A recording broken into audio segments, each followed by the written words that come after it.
एक हार का एक बहुत बड़ा और भी कारण रहा, भीतर का भी एक कारण रहा। शैलजा और भूपेंद्र हुड्डा अलग अलग गुट रहे, रणदीप सुरजेवाला अलग अलग, इस तरह का इससे कोई चुनाव पे असर पड़ा? हल्का से रणधीर पनियार की जीत हुई थी और अनिल मान जो कांग्रेस के प्रत्याशी थे, जो इनकी हार हुई थी, दूसरे नंबर पे आए थे। इनसे हम बातचीत करते हैं कि अनिल मान जी ये बताएं कि आपका लगातार ये चलता रहा मार्केट में कि आप अप हो, लास्ट में आके ऐसे क्या हुआ, क्या हार के कारण बने? आपके सभी दर्शकों को मेरा नमस्कार।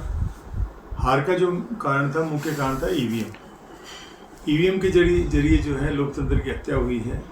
पूरे हरियाणा को ईवीएम के जरिए सलटाया गया है।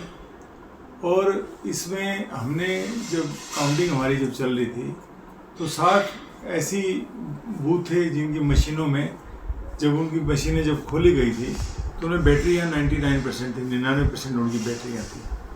जो मशीनें पूरा दिन जो काम में रही हो, 12 घंटे जिन्होंने काम किया हो और 2 दिन बंद रही हो, तो उनकी 99% बैटरी कैसे हो सकती है? हमारा तो ये क्वेश्चन है कि उनका 60-70% बैटरी, बाकी बैटरियाँ 60-70% थी और जो 60 बैटरियाँ थी उनमें 99% बैटरी थी।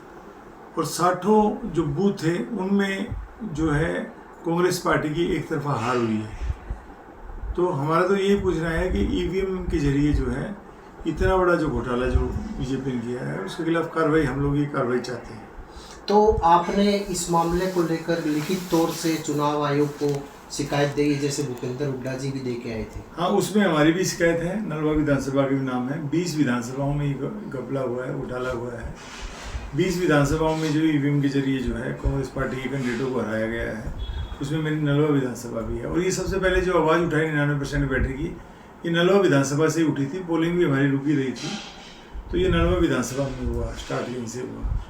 तो जैसे आप लगातार कैंपेन करते रहे पूरे गांव में, बड़े बड़े गांव में भी गए, उस समय आप क्या देख रहे थे आप अपने आप को जब कांग्रेस? देखिए, पूरे हरियाणा में अगर आप बात करें, आईबी की रिपोर्ट करें, सीआईडी की रिपोर्ट करें, आप एक कोई सट्टा बाजार होता है उसकी अगर रिपोर्ट देखेंगे, या आम लोगों से अगर बात करेंगे, सभी हर जगह यही था कि कांग्रेस की सरकार आ रही है और 65 सीटों के साथ जो है कांग्रेस अपनी सरकार बना रही है। 36 बिरादरी के मन में ये था कि इस बार कांग्रेस की सरकार चाहिए और हर जगह जो चर्चा था कांग्रेस का सरकार था। सभी सर्वे जो है कांग्रेस के हक में थे।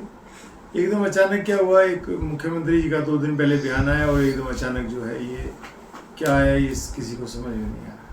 अनिल जी, जैसे कुमारी शैलजा को लेकर कुछ वीडियो भी वायरल हुए और भी हुए, तो इस मामले पे भी कुछ एससी वोटर पे असर पड़ा है?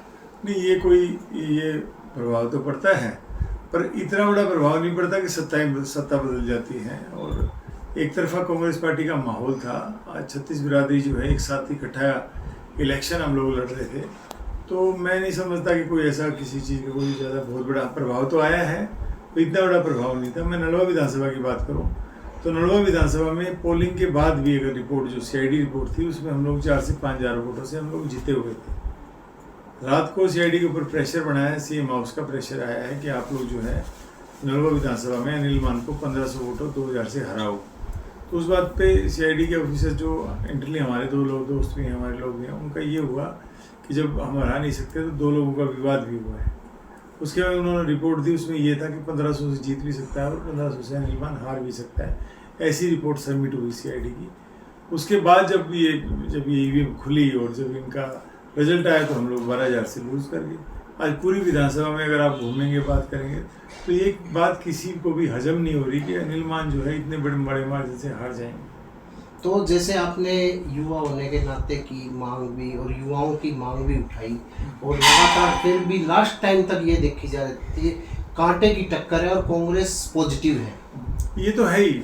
ये तो मैं अकेले नलवा विधानसभा नहीं कह रहा, पूरा हरियाणा में ये चर्चा था कि पूरा हरियाणा में कांग्रेस पार्टी की सरकार बनने जा रही है। और ये तो मैं नहीं समझता कि सरेआम लोकतंत्र की जो हत्या है वो बीजेपी सोचती है कि हमारे हक की बात है। लंबे समय में उनको भी नुकसान होगा, ऐसा नहीं करना चाहिए। क्योंकि डेमोक्रेसी में अगर देखें तो दुनिया में कोई डेमोक्रेसी है तो इंडिया में डेमोक्रेसी थी। जो आज जो लोकतंत्र की हत्या हुई है, बड़ा खेद है हमें उस बात। तो अनिल जी, अब आपने क्या सोचा है, अगला रणनीति क्या रहेगी? नलवा को लेकर ही आप अगली तैयारी करेंगे? देखिए, राजनीति, मैंने कहा कि राजनीतिक सफ़र जो है, राजनीतिक लड़ाई जो है वो जारी रहेगी। और इसमें ये राजनीतिक जो है वो विचारधारा है हमारी, उस पर हमारी राजनीतिक लड़ाई रहेगी। लोगों के हक की जो जहाँ भी जिस प्लेटफॉर्म पे जाके हम लोग लोगों की हकों की बात उठा पाएंगे और वो भी रहेंगे। एक हार का एक बहुत बड़ा और भी कारण रहा, भीतर का भी एक कारण रहा, क्योंकि 60 मशीनें तो बदली गई थी हमारे यहाँ। बाकी जो हमारे यहाँ 132 जो बूथ थे उन पर भी बड़ा भीतरघात हुआ। एक प्रोफेसर संपत सिंह जी जब 2019 में जब उनका टिकट कटा था तो प्रोफेसर साहब जो हैं बीजेपी में चले गए थे। उनका ये था कि मुझे टिकट नहीं मिली तो इसीलिए मैं कांग्रेस के कैंडिडेट को हराऊंगा। और उन्होंने रणधीर पनियार जो आज बीजेपी कैंडिडेट उनको हराने का काम भी किया उन्होंने। और उसके बाद अब जब उनकी टिकट कटी थी तो उन्होंने अपना पर्चा भर दिया था, जबकि उससे पहले जब हम प्रचार कर रहे थे, वो प्रोफेसर साहब भी प्रचार कर रहे थे, हम भी कर रहे थे, टिकट वितरण से पहले सभी लोग यही बोल रहे थे। प्रोफेसर साहब ने भी हर प्लेटफॉर्म बोला भी टिकट किसी भी मिल जाए हम कांग्रेसी सभी मिलकर उसकी मदद करेंगे जी।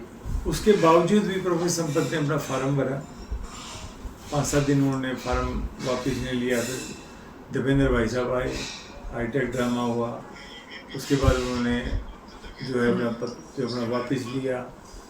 और वापस लिया उसके बाद उन्होंने 28 तारीख को मनवार में एक मीटिंग बुलाई, हमारी रिक्वेस्ट मीटिंग बुलाई कार्यकर्ता, उन्होंने अपने कार्यकर्ता इकट्ठे किए, मीटिंग बुलाई।